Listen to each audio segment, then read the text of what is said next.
again. Yes. Is it on? I don't know. Yeah, it's on. Try it again. Sure.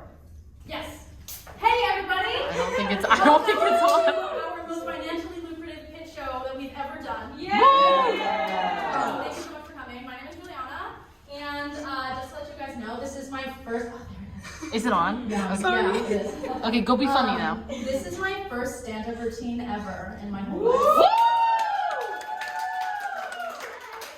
Please be nice to me. I actually realized recently that I have a little bit of a passion for stand-up because I love making people laugh, which is a really nice way of saying that I love attention. But you know, all of those years of people telling me that I take too long to tell stories and I give too much detail and I'm too loud. Look at me now, doing stand-up for 8 people and $0. So we're making strides though, we're making progress, better than nothing. Let's start off by talking about what's on everybody's mind tonight, the election. Just kidding, if I wanted to talk about the election for 5 minutes and then just abruptly leave, I would just go home for family dinner. So we're actually going to skip past that. And instead we're going to talk about Brat Summer, because that's what's on everyone's minds. And actually a segue from the election, funny enough. Who here is engaging in Brat Summer? Anybody? All right, I'm checking out the singles in the room, that's right. I myself am engaging in Brat Summer. I'm single. Which, being single in New York and being bisexual is a little disheartening because my options are millions of people and I'm still single. So we're working on that. But honestly, I feel like I play a big part in that because I feel like I can tend to maybe reject too fast, which there's some valid reasons for that. But also some maybe less valid, more personal reasons, especially on the apps. Because on the apps, I'm ruthless. They're not real people. They're not real people on the apps, so I'm just like, swipe, I don't care. And there's just like red flags that I don't care like how hot you are, how much we have in common. I'm just like, no. If you have 2 pictures that are obviously from the same photo shoot, no. You don't have more than 6 pictures of yourself, you're 28. Where have you been? Also, when people post on their Hinge, like in that list of all of their attributes, wants children, again, I'm 22. You're saying my worst nightmare right now. Why are we even putting that into the space? Like, I don't want you to try anything. Red flag. I'm not doing it. And last, but my personal biggest pet peeve, when you see, also on Hinge, the prompts and people just having the most generic responses to the prompts that I have seen a million times, be fucking original. We are adults. If I see one more person post the answer to the question, what's the best way to my heart, as with a scalpel, I'm gonna lose my fucking mind. It was clever the first time that they did it. The first time I saw it, I was like, oh my god, so original, so funny. The 37th time that I saw it, I'm like, I'm gonna use the scalpel. I hit a personal low, I think, recently in terms of rejecting men. That I went to a jazz bar, I know, cultured as fuck, and my waiter was really cute, and so I asked for his number after a night of sitting there by myself and eluding this feminine mystique. And of course he said yes. And so I get his number, I wait till the morning, I go to text him. It's green. I deleted it. I deleted it. What am I supposed to do? You're gonna text me and then like laugh at my thing and it's gonna be like, blank laughed at your message. I'm not doing that. I need to be able to play game pitching with you. I'm too good at 8-ball to let those skills not go to use. So yeah, I also recently had a pretty terrible encounter that forced me to reject this man, but it was my fault. It was definitely on me, but I unfortunately was not able to ever see him again after this. I went on a date back in March, and for the people in the crowd that don't know, I got 2 ovarian cysts removed in March. And before you say anything, thank you for the well wishes, and yes, I was really brave about it. But because of that, sex off the table. Could not have sex for like 2 weeks afterwards, obviously surgery. And so I go on this Hinge date with this guy, and because they often expect things, I made it clear, I was like, let's go out to dinner. Dinner happens to be across the street from my apartment, but no sex. Like literally not even if I wanted to. I can't be bouncing up and down right now. And so he was like totally understood. We go out to dinner. Dinner's great, but it's short. It's like a quick dinner. So I'm like, again, remember, no sex. But do you want to like come back to mine and we can like watch a movie or something? He's like, sure. So we go back to my apartment. And because I'm not getting fucked, I'm like, I can wear whatever I want. So I go back and I change out of my cute fit into a giant Rutgers t-shirt, like my dad's extra, extra large Rutgers t-shirt, and a pair of my mom's old maternity pants. Which, like, when you take out the drawstring and like pull it all the way out, it's like, you know, for a big belly. And I come out and they're green and have Santa all over them, so obviously he's like, those are the best pants I've ever seen. I'm like, duh. So I lift up my shirt and I like undo the little thing and I push them out. I'm like, look how funny, they're almost maternity pants. Fun little thing about me. And then, ha ha ha, totally normal, we sit down. We turn on the bling ring out of everything. And then halfway through the movie, he makes a comment. Out of hour of silence, he goes, such a shame that Emma Watson has no tits. Okay. I was like, sure. He was like, yeah, because you know, you got a pretty nice rack yourself. Okay. I didn't even wear like a low-cut shirt to dinner, and I had a mountain of t-shirt over here. So no way you were seeing anything right now. So I was like, what makes you say this, sir? He was like, well, you know, because he gave me that little show before. What the fuck are you talking about? Apparently, when I showed him my mom's maternity pants out of habit, I put the t-shirt below my chin, tits out, no bra. And he stared directly into my eyes during that, didn't even look at my boobs, which like, ouch, kind of. And then proceeds to continue watching the movie with me and waits for an hour to let me know that I flashed him. I'm like, why did you say anything? He was like, I thought that was your way of like trying to flirt. And I was like, yes, I used my mother's maternity pants as a ruse to show you my tits on a night that I said multiple times, you're not getting laid. Like, you probably thought I was a psychopath. And also, to be clear, I had a cystectomy, and so I couldn't drink. So this happened dead fucking sober. And so I just sit there mortified.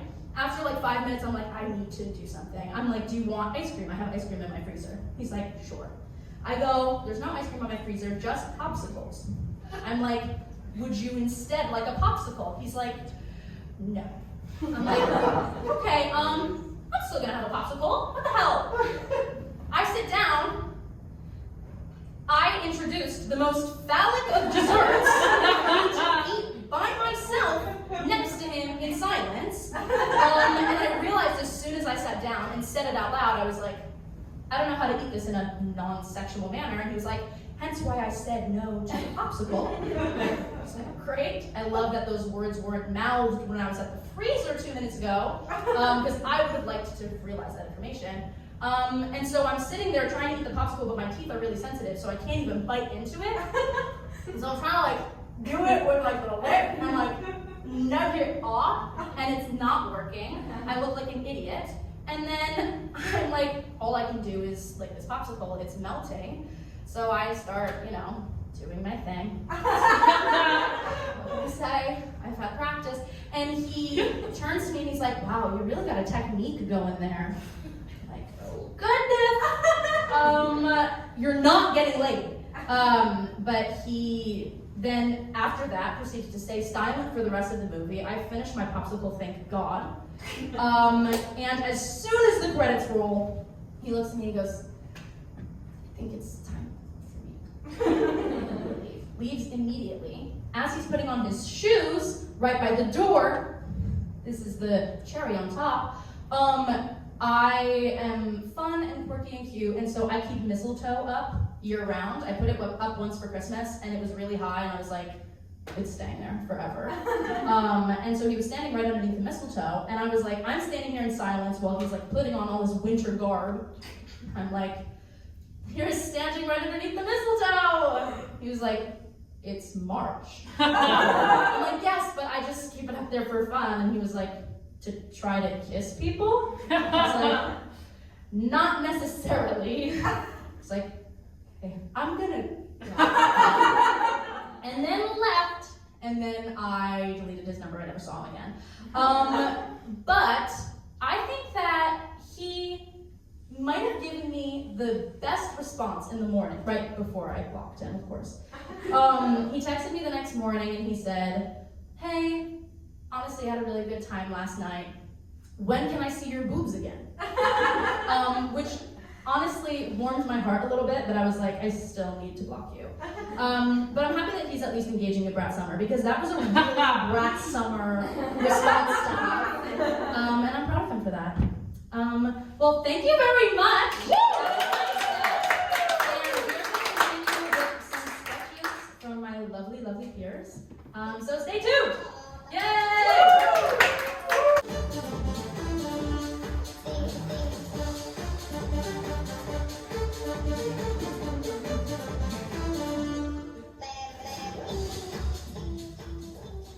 Is anybody home?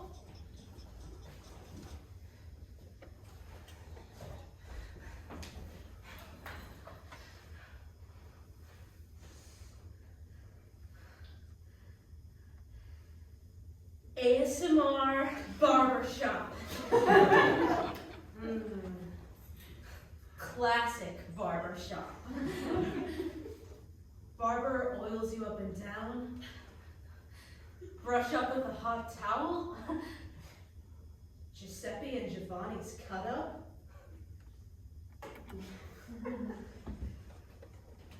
Hey, Giuseppe! Gather me another tin of the shaving soap! Giovanni, get it yourself, you lazy oaf. You son of a bitch! We got a customer waiting in front! Oh, welcome in. And make yourself home in the chair, and I'll be with you in a moment's time. It just got to finish up the shave.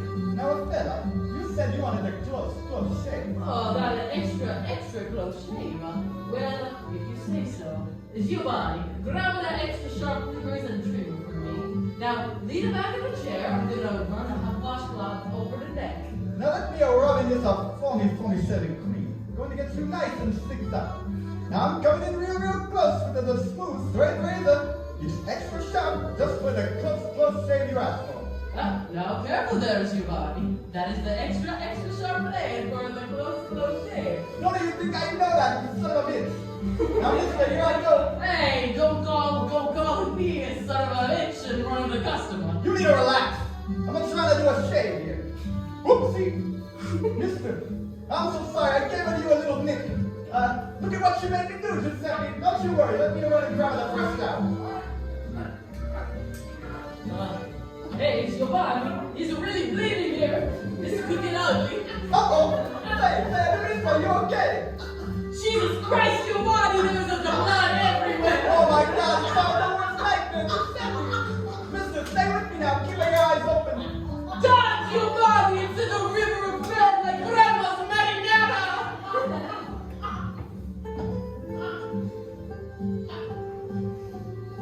Giovanni? What is it, Giuseppe? I think we lost him. Oh my God. Giuseppe. He had a wife and 3 kids. Lord, have mercy on us all.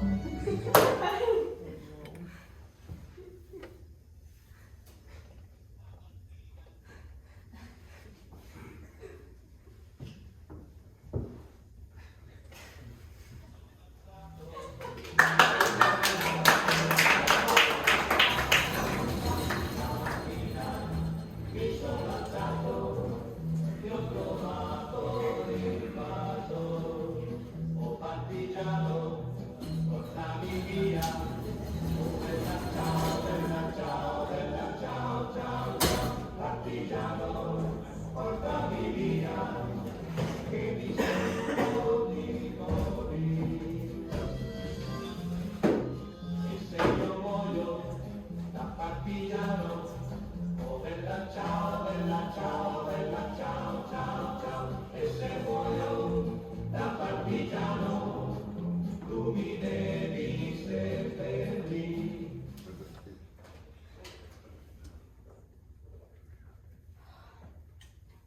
Where's Michelle? She said that she'd be here 30 minutes ago. I don't know.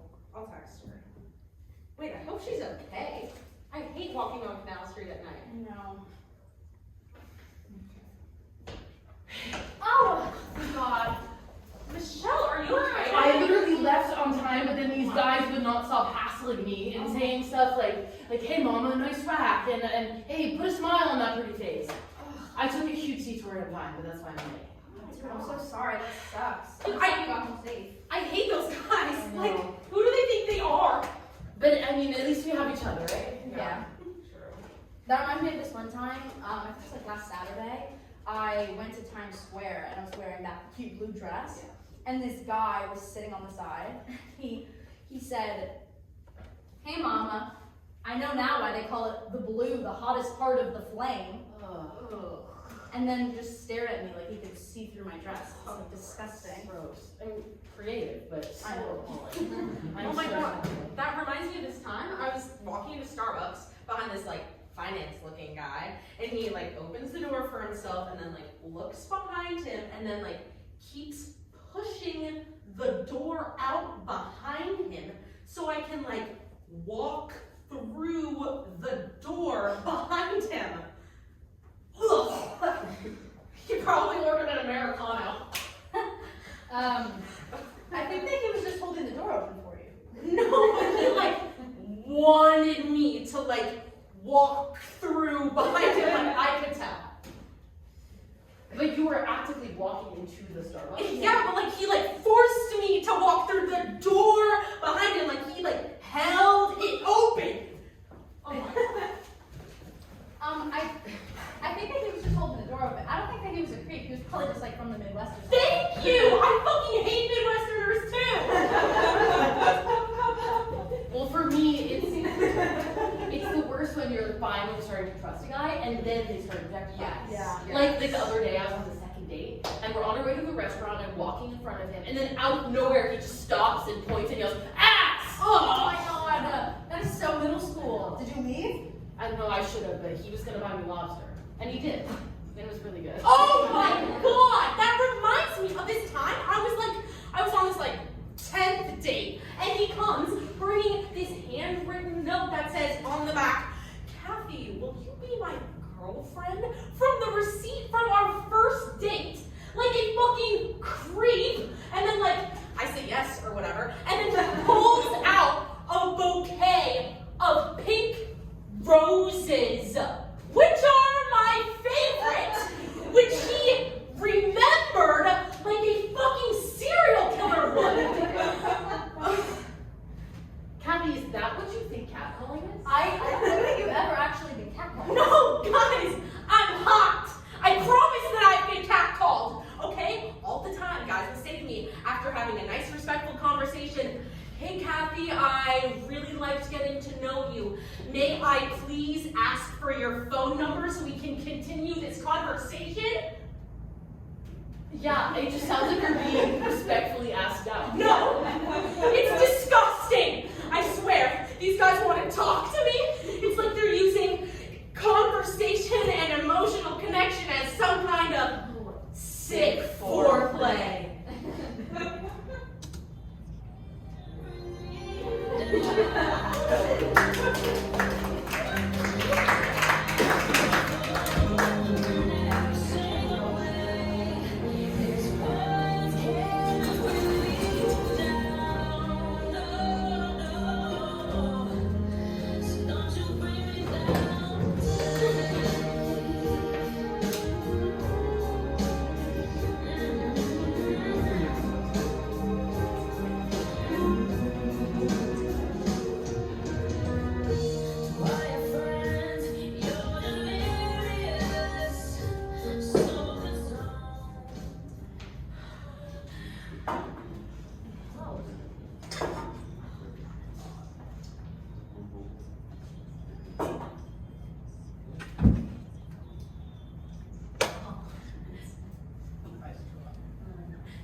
once they realize we're not weirdos, they're gonna start inviting us to stuff. And stop giving us wedgies in the locker room. What?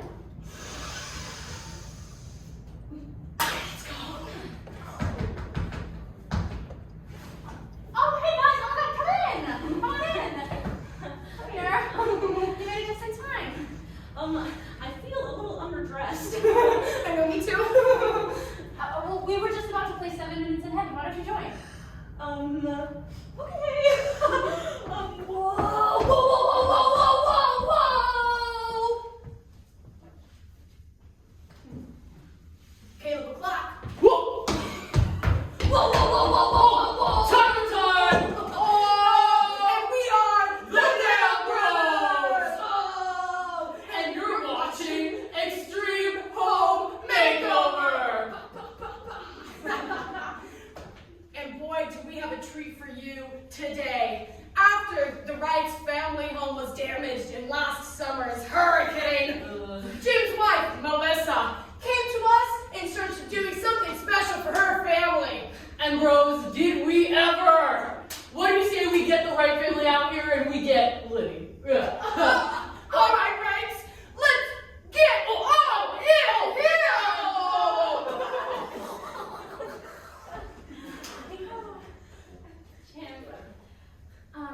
Last year, after you got let go and then the hurricane hit, I felt like you really needed something to pick you up and put you back on your feet. And so I called the, chillers here and got them to do a big dub on our home. So, why don't we see the house? Oh, I'm so excited to see my room! All right, hold the course, everyone. I just want to say that I love you both very much, and you're the best family God has for this.